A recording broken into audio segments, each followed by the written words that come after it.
Dan Barnard, and I'm a consultant clinical psychologist. So I've certainly seen myself quite a number of veterans coming through now. Probably in Coventry and Warwickshire area, a very conservative estimate would be about 2,500 veterans.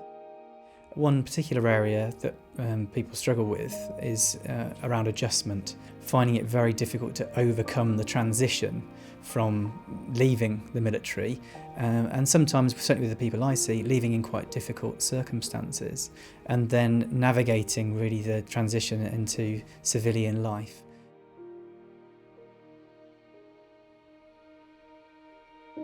I'm Nicholas Caswell. Joined the forces back in 91. Bosnia I did 1997. Kosovo I did in 99 until 2000.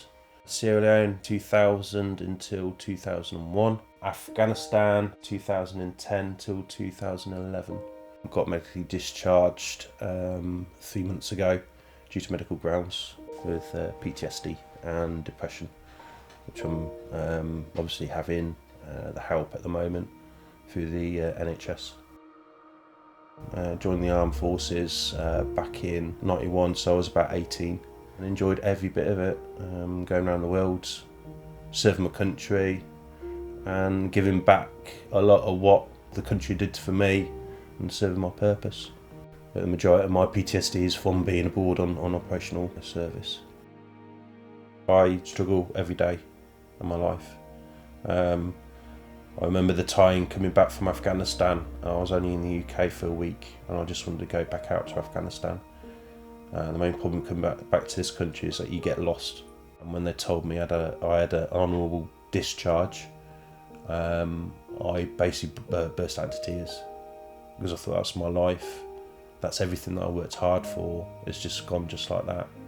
And to hand your kit in after the number of years that you've done, and to find that all you've got is just your medals, is gut-wrenching.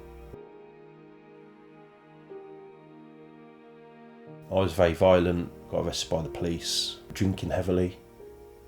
Everything's just spiralled out of control. And this is the result of actually being out of the army, something you devoted your time and life to. I don't very often go outside. If I do go outside, I'm very, very aware of my surroundings and looking around all the time. I'll get panic attacks every time as well if I go into town. Crowds of people.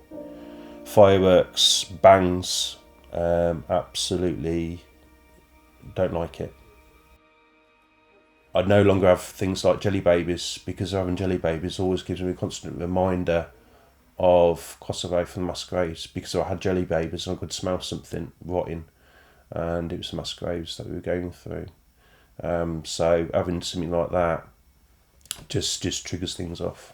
But I think if anything, it's been kind of like a little bit of realisation that I can't go on like that, and Dawn's been there to stand by me and help me through that, which has been really good. Yeah. I'm proud of what he's achieved in life, but unfortunately now that he's been discharged, that's hard for him. In the army you get a certain mentality that civilians like us don't really understand, and so I didn't know how to help him. The flashbacks and the paranoia and his temper, and it stressed me. But since he's been getting the help from the NHS, things have been so much better. Well, we're getting married now, so things have improved second to none. And I know there's a long way to go with his treatment, but I feel more hopeful about it now.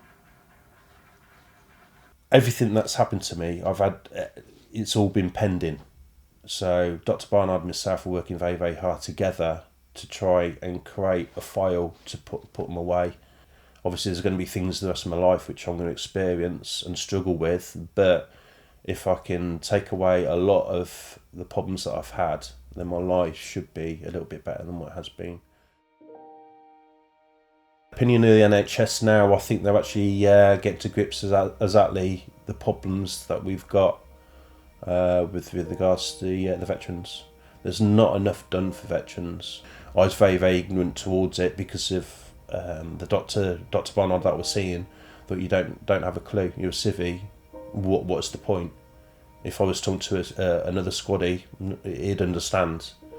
But I've been proven wrong about that now, and I've actually helped Dr. Barnard with lectures. I think they're remarkable for what they've done for us.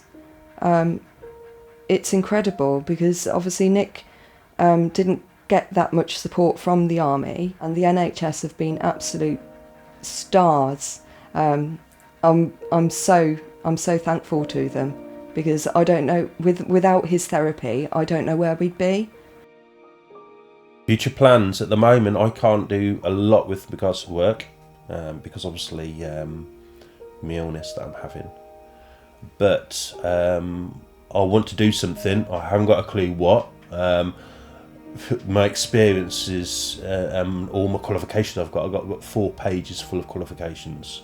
But the only thing with that is that what you got in the qualifications in the army isn't identified or recognised in Civvy Street. So it's going to be probably a matter of me starting all over again, back to square one, which would be quite hard for me.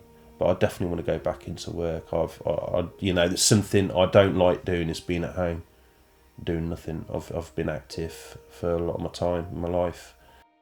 Getting married on the 6th of September.